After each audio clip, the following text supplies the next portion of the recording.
Estimado teleauditorio, estamos aquí en la emisión del programa En Forma Libre, en el que, como les damos un cordial saludo, su servidor Javier Cerón Espinosa, para abordar los principales temas pues de interés nacional y tocar algunos de interés internacional, sobre todo por los últimos acontecimientos que se han presentado en el país.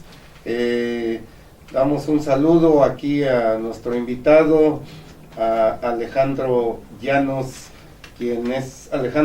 Samaniego, quien es secretario de Relaciones Públicas de la Fundación Cultural Isidro Fabela Alfaro en el Distrito Federal, con sede en la delegación Miguel Hidalgo, quien también estará aquí comentando con nosotros varios temas de esta naturaleza. Abordaremos primero cómo se dio la toma de posesión, posteriormente lo del Pacto por México, el nombramiento del gabinete primario de Enrique Peña Nieto, los actos de enfrentamientos que se dieron durante el día de la toma de posesión. Abordaremos también aquí el cambio de imagen del diario Puntual, que les daremos los pormenores, un periódico que está repuntando fuerte en el Distrito Federal y la zona metropolitana. Abordaremos el tema del no incremento de impuestos y, por supuesto, pues lo que le interesa a todo el mundo, cómo viene lo del incremento salarial a los famosos mínimos. Y bueno, pues nos arrancamos con lo primero, que es el cambio de gobierno que se dio el pasado sábado en el Palacio de San Lázaro, donde acudieron legisladores tanto de la Cámara de Senadores, Cámara de Diputados, invitados especiales, incluso hubo gobernantes de otros países que también estuvieron en este día del cambio de gobierno, donde Felipe Calderón entregó pues el mando del gobierno durante 6 años, con todos sus saldos que se pueden analizar, tanto pros como contras, y sobre todo, bueno, pues del recibimiento de Enrique Peña Nieto ya como presidente de México, quien toma las riendas y de inmediato pues anuncia medidas a ejercer para tomar el rumbo de México. Y bueno, principalmente también junto con ello aparece ya el nombramiento de funcionarios en el gabinete primario, que le llamamos el gabinete primario, las instituciones de mayor relevancia, independientemente de que después se hicieron más nombramientos a lo que le llaman el gabinete ampliado. Y bueno, el acto político en sí pues fue de trascendencia internacional, porque pues obviamente a través de las redes sociales, de la red de internet, como la que estamos nosotros, transmitiendo aquí desde el Hotel Posada Viena, en la dirección que ustedes ya nos conocen, www.mexico.tv, México con doble X. Bueno, pues se dio a conocer toda esta información, y de entrada Enrique Peña Nieto anuncia 13 temas fundamentales, entre los que destaca principalmente el combate a la pobreza, el crecimiento económico, el mejoramiento de la educación, entre otros, y algunos otros temas más que son los que para su gobierno son prioritarios a fin de sacar al país pues de una situación difícil. No queda tan boyante como lo mencionó Calderón en diferentes discursos en los últimos meses. Hay muchos rezagos que están brincando, que de alguna manera van a seguir saliendo a la luz pública, y bueno, pues ya tocará la valoración tanto a nosotros como al propio gobierno. ¿Cómo ves, Alex? Hola, muy buenos días. Bienvenido, por cierto. Gracias por la invitación, Javier, no te preocupes, muchas gracias. Pues sí, es un tema muy interesante. El Partido Revolucionario Institucional regresa al poder, es algo muy cuestionable por muchísimos grupos, por muchísima gente, pero aquí yo quisiera empezar con el punto de lo que nos deja el expresidente Calderón, que son más de 100,000 víctimas de este ataque frontal contra el narcotráfico, como él lo llama. Yo creo que una estrategia muy errática, ya que la mayoría de víctimas no tenían ni siquiera contacto con el narcotráfico, no tenían que ver ni de un lado ni del otro, ni cultivaban ni vendían. Fueron víctimas del daño colateral que le llama Calderón, que yo creo que así se le va a llamar a ese presidente, se le va a reconocer y a recordar más que nada por eso.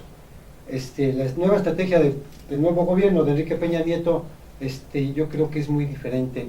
Están en los mandos gente que tiene una experiencia tremenda en cuanto a seguridad nacional, gente que no se hizo el día de hoy como la mayoría del equipo de trabajo que estuvo en el gobierno anterior, que no supieron cómo atacar. La estrategia de ellos fueron las armas. Aquí estamos viendo y escuchando un poquito que la estrategia del nuevo gobierno es atacar las arcas económicas, el poder económico que produce el narcotráfico en todas sus extensiones, como la venta de discos ilegales, como la venta de marcas de zapatos y de todo que son ilegales, que ellos a fin de cuentas lo controlan. Es otro de sus ingresos que el gobierno que acaba de tomar posesión está enfocado en llevar un buen ataque contra eso. ¿Cómo? Pues haciendo un reordenamiento bancario. Este reordenamiento bancario tiene que ver en fijarse dónde están las inversiones grandes que se desconoce el ingreso, de qué manera llega, ¿no? Pone a una persona con una capacidad de verdad muy buena, una capacidad que ha demostrado durante toda su carrera política, al licenciado Luis Videgaray en la Secretaría de Hacienda y Crédito Público. Es uno de los que yo pienso que es el primero de las demostraciones de la inteligencia que tiene el nuevo gobierno. Esperemos que obviamente mis palabras puedan decirse igual dentro de unos pocos años, ¿no, Javier? Bueno, el arranque en sí es fuerte porque el país así lo requiere. Ciertamente hay muchos temas pendientes, sobre todo el tema de la pobreza, porque pues aquí lo que vemos que primero lo que anuncia el gobierno y principalmente Enrique Peña Nieto, bueno, pues es pacificar primero al país. Correcto. Pacificar al país para poder tener la tranquilidad para crecer y ver todas las variables. El segundo tema, pues es atacar la pobreza, porque un pueblo con hambre, pues es un pueblo que realmente enfrenta todos los problemas que se pueden venir encima. Esos son los dos cuestionamientos. El otro que viene, bueno, es lo del paquete económico que se enviará a la Cámara de Diputados, como tú dices acertadamente, por Luis Videgaray, quien ahora es el nuevo secretario de Hacienda y Crédito Público, quien ha estado muy ligado no solo a los temas políticos, sino muy ligado al tema financiero, y que de hecho, bueno, basta recordar que en la pasada legislatura él fue diputado, y él era el presidente de la Comisión de Presupuesto en la Cámara de Diputados, quien era el que se encargaba de hacer todo el manejo del presupuesto, de asignaciones, y al final de cuentas que se aprobara definitivamente. Entonces, bueno, ese tema no es desconocido para él. Ha habido entrevistas en las que le han preguntado, bueno, ¿y de dónde va a salir el dinero para echar a andar esos 13 puntos que se anunció el gobierno de Peña Nieto? Él lo dijo, principalmente se va a atacar el gasto corriente. El gasto corriente, ¿por qué? Porque es en una burocracia, sobre todo que creció desorbitadamente durante el sexenio de Felipe Calderón, creció sin ningún control, sin medida. Bueno, había puestos, había mandos que ganaban más que el propio presidente de la República, que se despachaban con la cuchara grande, y es ahí donde seguramente van a meter orden y donde seguramente saldrán los recursos para financiar este proyecto que va muy ligado de otro punto, el pacto que se firmó por las principales fuerzas políticas, llámese PRI, PAN y PRD.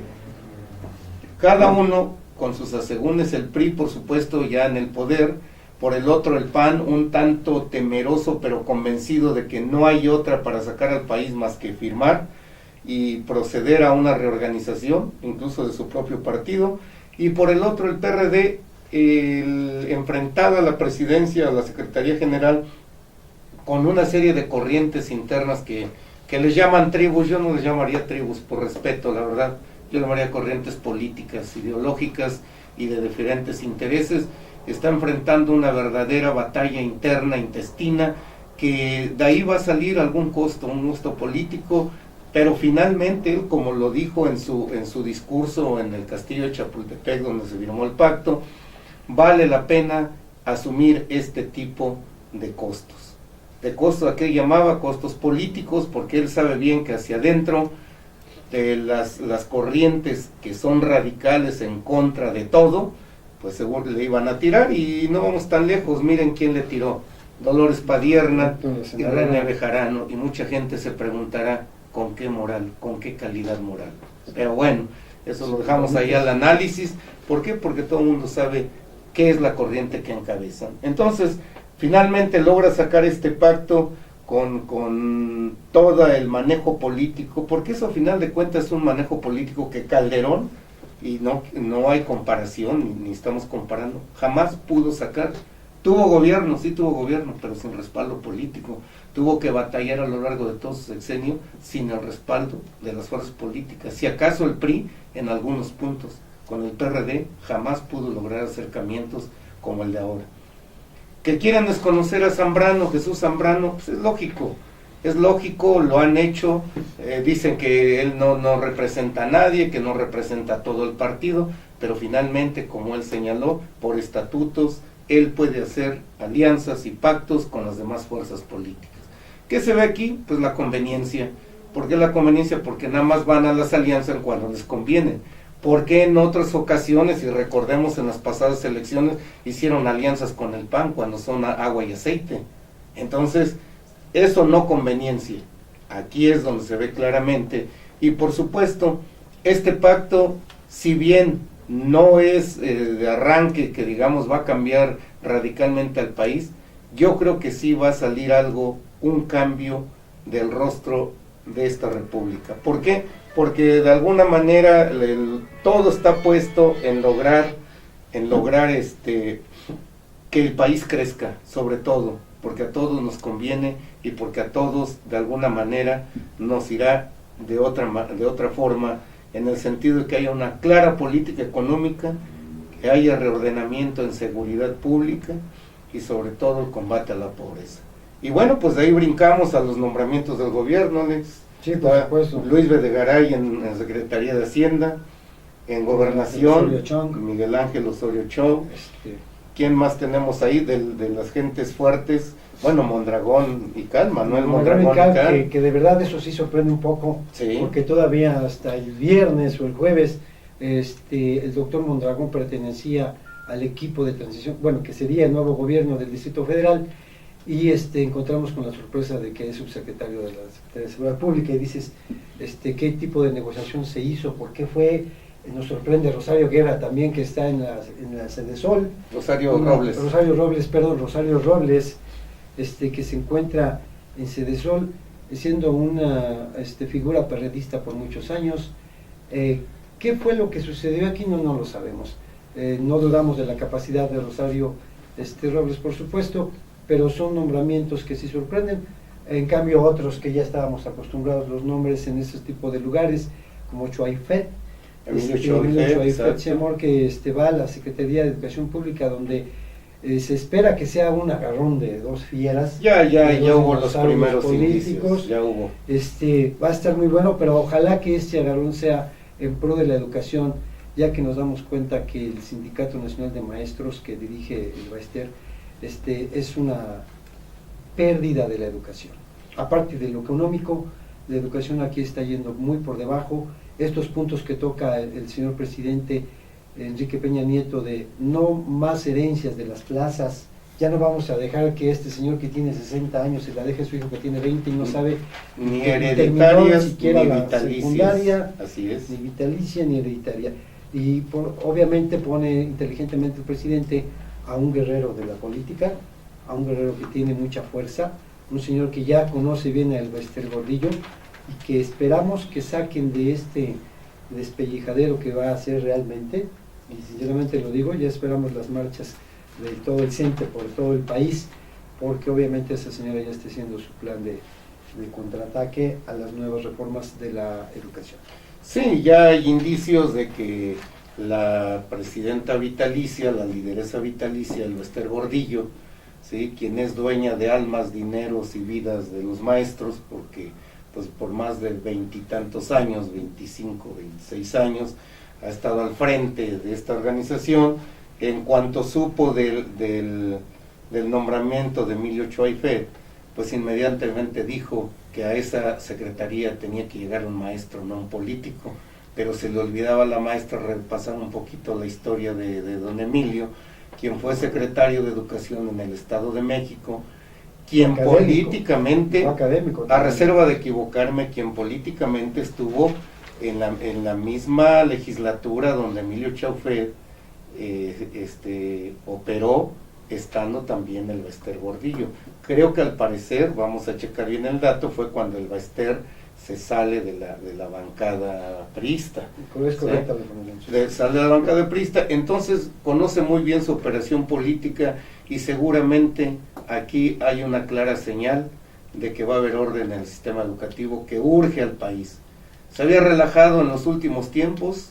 ¿Por qué? Porque se había hecho una sola voluntad, la voluntad de los maestros, y no de los maestros, sino de la dirigencia del CENTE, quien pedía todo, quien le apapachaban todo, y quien si no amenazaba con todo. Entonces, bueno, pues ahora seguramente la relación de ambas partes va a cambiar, no sabemos si radicalmente, pero de que va a haber ahí una renivelación, y de que va a haber programas diferentes seguramente. Eso lo vamos a ir viendo poco a poco, pero por lo pronto comentan las columnas y los trascendidos de que doña Elbester, el día que fue invitada, el día de la toma de posesión en Palacio Nacional, estaba muy incómoda porque no la había tocado en los primeros lugares, lo dijo voz en cuello, que por qué la habían puesto ahí. Finalmente nadie le hizo caso y tuvo que aguantar en el lugar que le habían asignado. Entonces, pues ya vemos que la forma de gobernar empieza a manifestarse de otra manera, independientemente de todas las críticas que se han dado, porque obviamente hay voces opositoras que todavía siguen pidiendo que esto fue una situación totalmente manejada, negociada, pero que finalmente no lo han podido demostrar ante las instituciones, aunque algunos digan por ahí, otros digan que al diablo con las instituciones, finalmente se sirven de ellas, ¿no? ¿Cómo Un ves país eso? institucional, por supuesto, sí, definitivamente esperamos buenos cambios favorables, obviamente para la educación, para nuestros hijos, que estos maestros que están en la calle haciendo política, manifestaciones, regresen a las aulas, es lo que necesitamos. En la mayoría de las escuelas a nivel primaria y secundaria, el ausentismo de los profesores es muy marcado. Hemos hecho una encuesta entre mi hija y yo para poner, cuando falta un maestro, apúntalo en tu cuaderno y deja esa hoja en blanco. Ahorita de estos días que tenemos de clases, fíjate que desafortunadamente hay 24 días que no han ido los maestros completamente. Aparte de las vacaciones, aparte de los fines de semana largo, les pregunté yo al director y al subdirector de la escuela que por qué el ausentismo, y me dijo que eran problemas sindicales que tenían o que también iban ellos a capacitación magisterial, la cual es mentira porque yo lo investigué, lo busqué en la zona que corresponde a Ecatepec y no coinciden con las fechas de capacitación. Bueno, a propósito de eso, el muy Universal publica hoy en primera plana una evaluación del Instituto Nacional de Evaluación precisamente de la Educación, que lo titula así: así veo a mi maestro desde el punto de vista de los alumnos. Dice, más de 70,000 alumnos de tercero de primaria definieron en una encuesta la figura de su profesor. Estos son algunos de los resultados. 1. 6 de cada 10 estudiantes dicen que los maestros no les ayudan a resolver dudas porque no ponen ejemplos fáciles o no explican bien. O sea, ¿qué quiere decir? Pues que el aprendizaje está por los suelos. 6 de cada 10 casos los maestros interrumpen la clase para platicar con otros adultos o porque otras personas llegan al salón. Claro, primero hay que atender los asuntos personales de los chavos, ¿no? El 79% de los casos de los menores señalaron que siempre o a veces sus compañeros se pelean cuando el maestro está presente. ¿Y qué es lo que pasa? Pues se da promoción al bullying, ¿no? Como todo el mundo lo conoce. Y los maestros, que es la autoridad máxima dentro del aula, pues como que ni los ven ni los oyen, simplemente los dejan pasar. Fíjate que precisamente es uno de los puntos donde los maestros les dicen a los niños que pongan atención, que se enfoquen en lo que están haciendo, y el primero que lo distrae es el maestro. Así es. Porque a lo largo de la educación de mis hijos hemos participado tanto en la primaria como ahora en la secundaria de la niña, y ves tú que el maestro va, estando en una clase, de repente voltea, se sale y no les dice con permiso, no nada, y ahí el niño aprende a hacer lo mismo. Son actitudes de aprendizaje que a los padres nos recriminan mucho y por supuesto tienen razón, pero sí la falta de la preparación académica sobre todo, yo es el punto que más podría tocar. Hay maestros en la secundaria que no saben leer, no saben leer. El maestro de educación física de la secundaria 19 en Tlalnepantla no sabe leer y les das a los segundos y terceros años. Es increíble que un niño tiene que tomarle el documento que trae para leer, en lo que son las indicaciones para hacer cierto deporte, porque él deletrea, porque el señor no tiene la capacidad. Ese es uno de los pequeños ejemplos, nada más vivos, reales, que vivimos como yo, muchísimos padres de familia, y esperamos que el cambio tenga ahí para que se echen una vueltecita ahí por la escuela que es primaria. Secundaria. Jaime Torres. Nivel secundario. Sí, secundaria, la número 19 que está en el municipio. Para que le echen una vueltecita al maestro y pues lo manden a capacitación, ¿no? Como ellos dicen que van a capacitación. Eso es lo que capacitación dicen. De qué, no sabemos, pero bueno, los pretextos están al orden del día. Y el último punto, solo 33% de los profesores usan otros materiales para la clase, además de pizarrón, libros y cuadernos. O sea, solo 33% se preocupa por sus alumnos, de darles algo más que lo simple que da el sistema educativo. En fin, ahí está, vamos a ver esta evaluación, porque dice que los resultados servirán para realizar investigación sobre las vivencias de los niños y el comportamiento de los docentes en el aula. Bueno, pues vamos viendo, empezando por el comportamiento de su lideresa, ¿no? Que está metida en todo y ahorita anda más preocupada en colocar a su gente, pero parece que las cosas ya no se están dando en aguas tranquilas, ya no se están dando en la imposición y en la exigencia, y creo que la correlación de fuerzas empieza a cambiar en muchos sentidos. Ahí lo vamos a dejar nada más, y bueno, pues vámonos a otro tema que está a la orden del día, y que nada menos los actos de enfrentamientos que hubo el pasado 1 de diciembre durante el acto que encabezó Enrique Peña Nieto después de la toma de posesión, y en la toma de posesión en Saldazo y posteriormente en Palacio Nacional, donde aparecieron grupos que se enfrentaron a la policía y que ha dado lugar a diferentes versiones, a diferentes opiniones, unas en pro, otras en contra, pero que esto pues ya le dio la vuelta al mundo a través del sistema de internet y de las redes sociales. ¿Cómo ves esto, Alex? Sí, definitivamente es algo que preocupa, porque no nos habíamos encontrado no habíamos visto un grupo tan agresivo, además ordenado. Ellos identificaban, inclusive, si ponemos atención en las imágenes que pudimos captar por la televisión y algunos medios de información que publicaron fotografías en internet, vemos que esos grupos ya venían preparados, vienen con un poco de color de ropa simultáneo. Nos comentan por ahí algunas personas que estuvieron presentes, incluso traían un guante, pero solamente se protegían de los dedos para abajo. Hay otros que dicen que la famosa bufanda que traían Palestina, la bufanda palestina, para identificarse también. Entonces esto fue completamente armado, ¿no? Definitivamente no sabemos qué corriente, qué línea, qué personaje, no podemos señalar a nadie sin pruebas, pero sí preocupa el hecho de que las personas que están organizando este tipo de situaciones no respetaron a nadie, ¿no? Critican tanto el movimiento de Tlatelolco del 68, ahora vuelven a hacer lo mismo, pero ellos, ¿no? El gobierno tiene la pasividad de solamente soportar, de solamente esperar, no entra y responde a la agresión directa como lo hicieron ellos. Esto habla bien, sabemos a quién tienen ahorita como subsecretario de Seguridad Pública, él se la sabe, este señor se la sabe muy bien. Es algo que también nos va a demostrar la inteligencia que tiene el nuevo gobierno. Pero el punto más álgido de todo esto es por qué se organizó ese grupo, por qué lo hicieron de esa manera. Había grupos de gente marchando, que era el pueblo. El pueblo, como observa esta violencia, el pueblo se repliega, se queda atrás y no comparte con ellos. Grupos de población, yo no diría que todo el pueblo, ¿no? Digamos, grupos ligados obviamente a corrientes políticas bien definidas.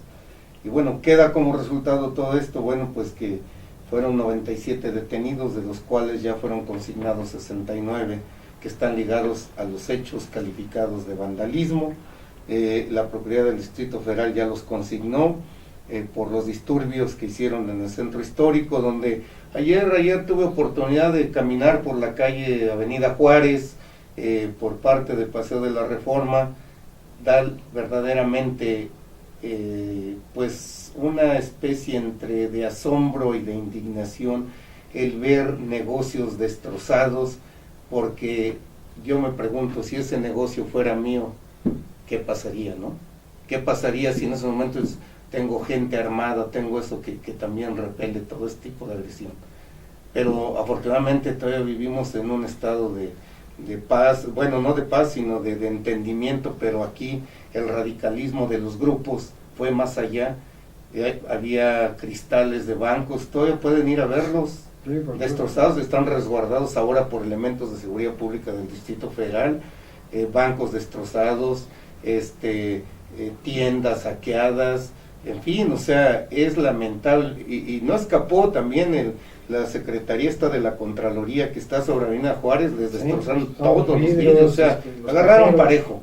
¿Cuál era? Era sembrar el caos. La Alameda Central, recién remodelada, quedó hecha añicos. Los jardines, pasaron una atropelada sobre los jardines, tumbaron luminarias. Bueno, eso fue ahí en San Lázaro. Obviamente las bombas Molotov también, los grupos que aparecen perfectamente identificados entre ellos, que se ve que no son gente que va a protestar y a pedir justicia o a exigir determinada situación política. No, aquí no era eso, aquí era sembrar el caos por sembrar el caos.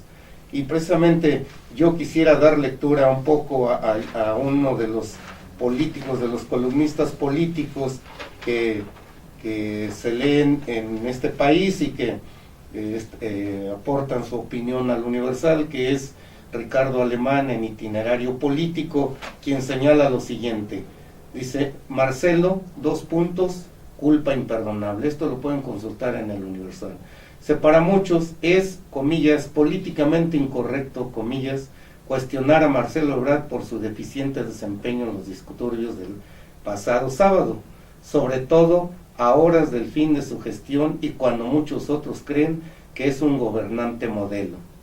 Sin embargo, si vivimos o aspiramos a vivir una democracia de verdad, no puede pasarse por alto que Marcelo Ebrard incurrió no solo en una imperdonable indolencia al no hacer caso de los muchos indicios de la violencia que se desataría contra la capital del país con motivo de la toma de posesión de Enrique Peña Nieto, sino que fue incapaz de cuidar a la ciudad y a sus habitantes como lo manda su responsabilidad. Más aún, resulta criminal que Marcelo desconozca o diga desconocer el origen de tal violencia y abre un guión, sobre todo, cierra guión, los vínculos políticos de la mano que mueve la cuna. Y es que hoy se sabe, por ejemplo, se abren guiones, según reportes del Universal, cierra guiones, que los días previos al ataque orquestado, los vándalos organizaron los ataques a través de distintas redes sociales, y esa información estuvo a la mano de los responsables de la inteligencia capitalina. Pero eso no es todo. Resulta reprobable que, a sabiendas de que se cometieran actos como los que vimos el sábado, entre comillas, y del nivel de violencia provocado y desestabilización, cierra el guión, Marcelo Ebrard se haya atrevido a censurar el cerco ordenado por el Estado Mayor Presidencial al Palacio Legislativo de San Lázaro. Esa es una opinión del columnista para ir viendo el análisis de cómo se recompone. Otros dirán, no, es que provino de otras fuentes, en fin, ahí está. Sin embargo, pues están siendo declarados esos 69, de donde ya salió que se les pagaron 300 pesos, que sinceramente nosotros no creemos que hayan ido a sembrar el caos por 300 pesos, y menos los líderes que se llevaron la tajada de todo esto. Yo creo que hay algo más atrás de esto, y que dentro del gobierno del Distrito Federal hay alguien que lo sabe bien, pero obviamente por razones políticas nunca lo va a decir. Sí, inclusive también encontramos por ahí un extranjero detenido. Así, uno de Marruecos, así exactamente. Romano, sí. Y es inevitable el poder Romano. pensar, si es un romano, pensar que este tipo de eventos no los puede conocer el gobierno local. No los conocía definitivamente.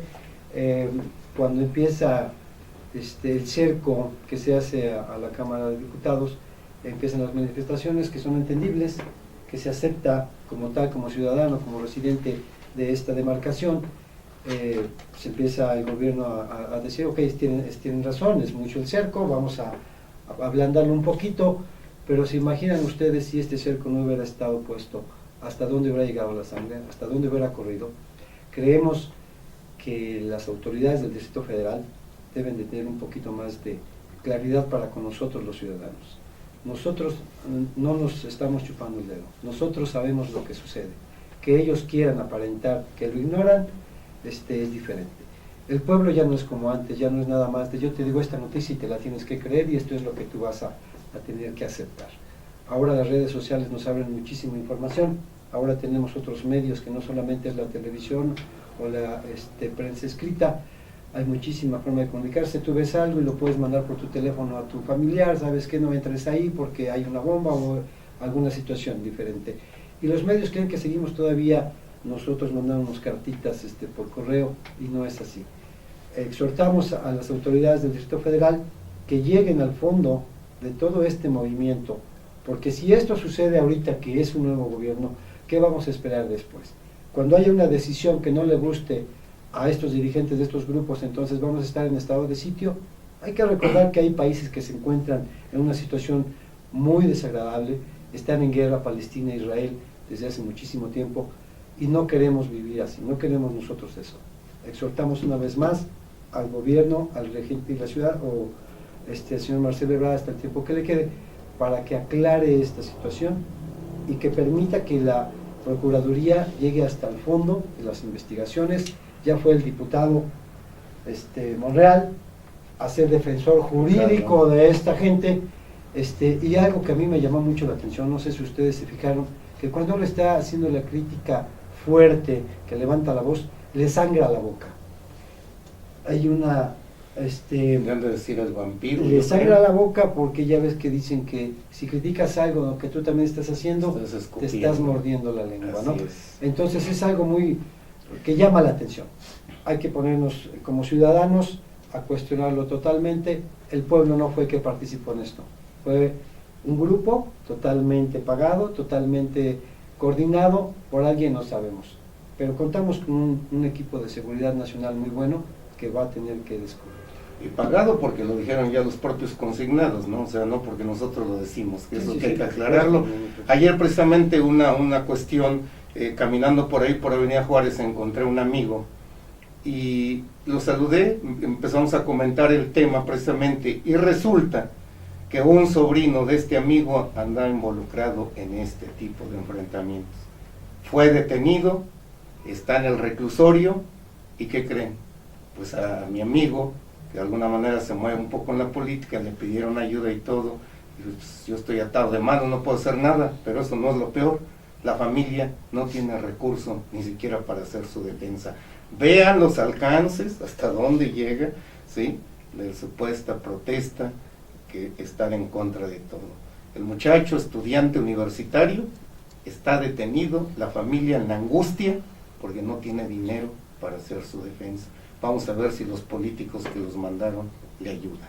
Ahí dejaríamos este tema, ya no incursionaríamos más, y vámonos a otra cosa, vámonos a lo que viene en política económica y laboral, pues ya con el nuevo gobierno de Peña Nieto. En política económica, definitivamente ya descartaron el incremento de impuestos, que eso, bueno, por lo menos ya nos da tranquilidad y respiración por un año más, ¿sí? No se incrementan, se va a hacer una redistribución del presupuesto federal, y sobre todo, como decíamos al principio, se van a tocar las áreas del gasto corriente, que es de donde hay tela de donde cortar. Luis Videgaray está diseñando el traje para el nuevo gobierno y para este país. Y bueno, en la política laboral llega a la Secretaría del Trabajo y Previsión Social Alfonso Navarrete Prida.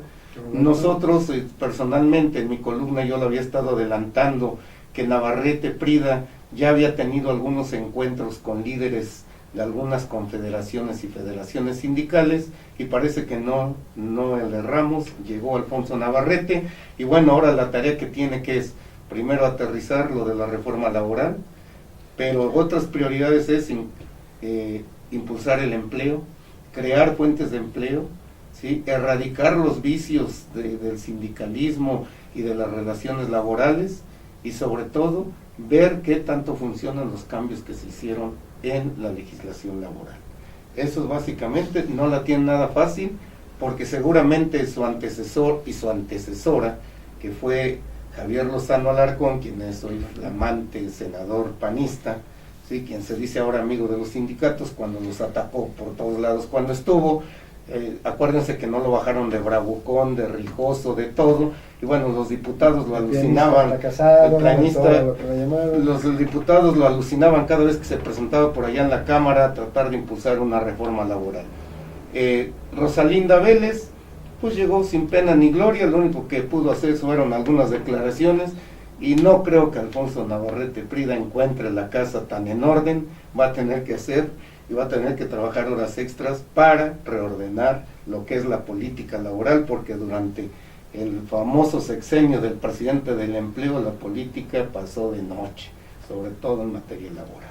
Entonces, bueno, pues ahí están los puntos centrales, Alex. Sí, ves? Definitivamente llama la atención que se hace una propuesta de un 4% al salario mínimo. Así es. Hasta ahora creo que todavía no es... Van a entrar a la negociación los sectores productivos. Es de llamar la atención el hecho de que, por coincidencia también de final de año, la nueva presidencia imponen hablan de este porcentaje, que es lo que se quiere manejar, pero yo me imagino que realmente el 4% no nos preocupa tanto a nosotros como pueblo, más bien nos preocupa el constante aumento de todo lo demás. Exacto, frenar exactamente, ese aumento mensual de la gasolina, del gas, es una soga al cuello para todos nosotros.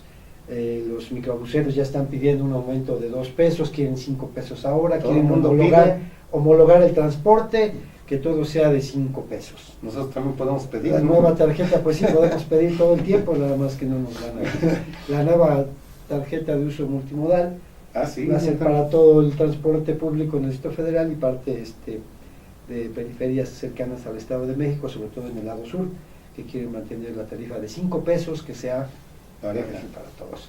Pero, ¿dónde está entonces la canasta básica? ¿Dónde está el kilo de la tortilla? 12 pesos en algunos lugares que se portan decentes, hay otros hasta de 14 pesos, lo hemos comprobado, lo hemos visto, por kilo. Definitivamente este es un llamado como sociedad civil, es un llamado como pueblo al nuevo gobierno, que de verdad nos demuestre con los hechos, que nos demuestre poniendo un fin, un alto total a estos aumentos tan agresivos para nosotros. Pues ya anuncian que ya se concluyeron las autopistas, ¿no? En el sur del... Es la gente que tiene carro que se preocupe por ella, pero la mayoría del pueblo lo que queremos es que el fin llegue al aumento de todos los, la canasta básica que nos están haciendo, ¿no? Porque obviamente la gasolina no tenemos carro, pero si nos, el señor que compra la verdura, todo eso va a repercutir, por supuesto. Totalmente. ¿No? Entonces es algo que sí preocupa. En la delegación Miguel Hidalgo la gente se me acerca para decirnos, oiga, pues ahora que ya está el PRI será algo mejor porque estábamos peor. Pues la idea es incentivar también al gobierno, obviamente trabajando de la mano con él, al nuevo gobierno, para poder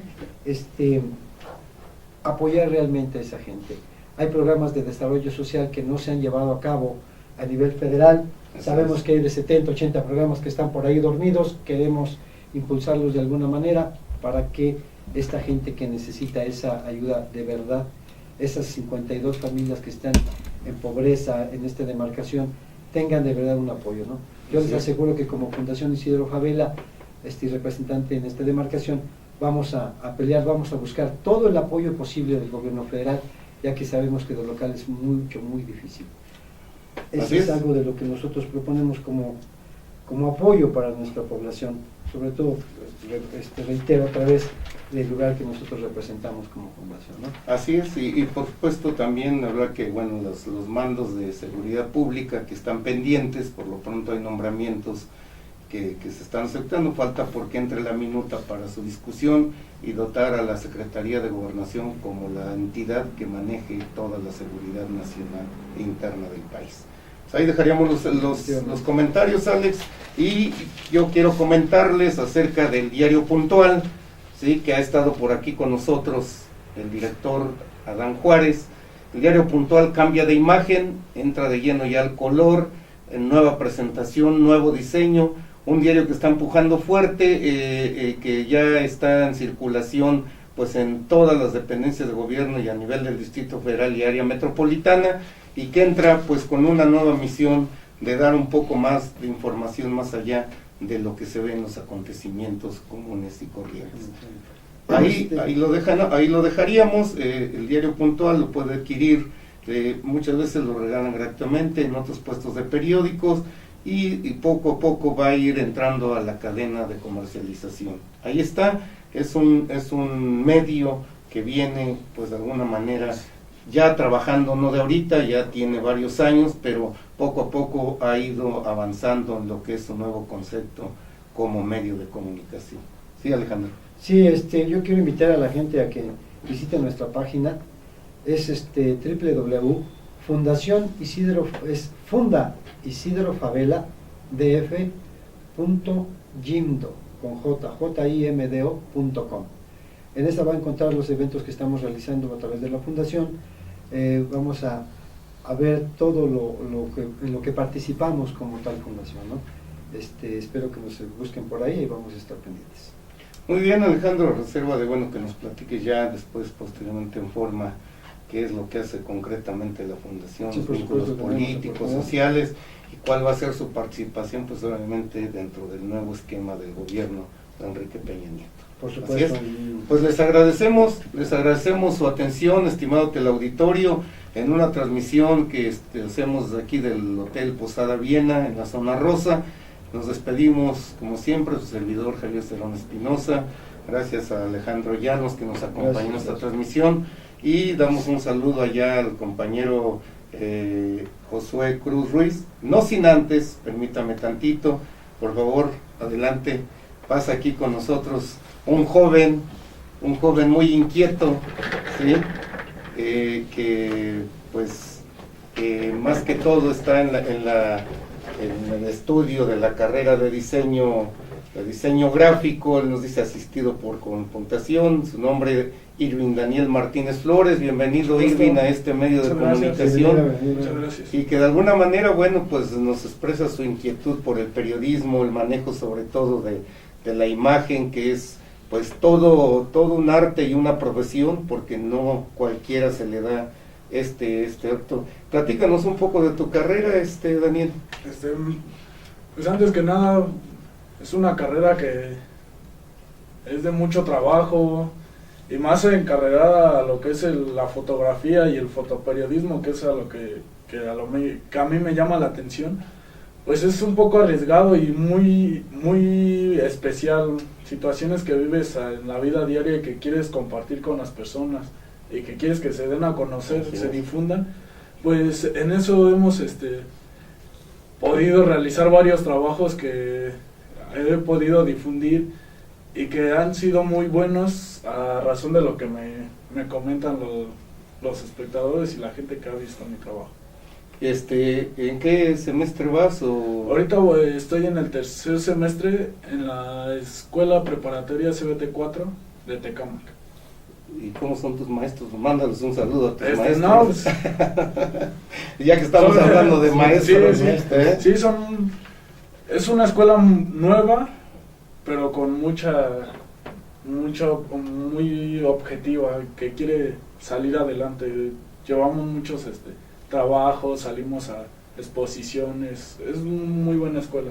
Vamos a invitar a tu director, ¿qué te parece? Que venga aquí a una entrevista y que nos dé cuáles son los planes y qué opina sobre todo del sistema educativo, porque sería una voz autorizada, sobre todo que él tiene a cargo pues el manejo de una escuela de esta naturaleza, y sobre todo cuál es la preocupación central, qué les falta y dónde no les alcanza, básicamente. No, pues qué bueno, Daniel, qué bueno que nos visitas y esta Muchas es tu gracias. casa Muchas en este gracias. programa que nosotros estamos transmitiendo y que hacemos llegar a nuestro teleauditorio. Claro. Pues bienvenido, y aquí por aquí ya estará siendo familiar con nosotros seguido. Él está haciendo aquí un trabajo especial para su escuela y bueno, pues de alguna manera eso alienta a seguir adelante.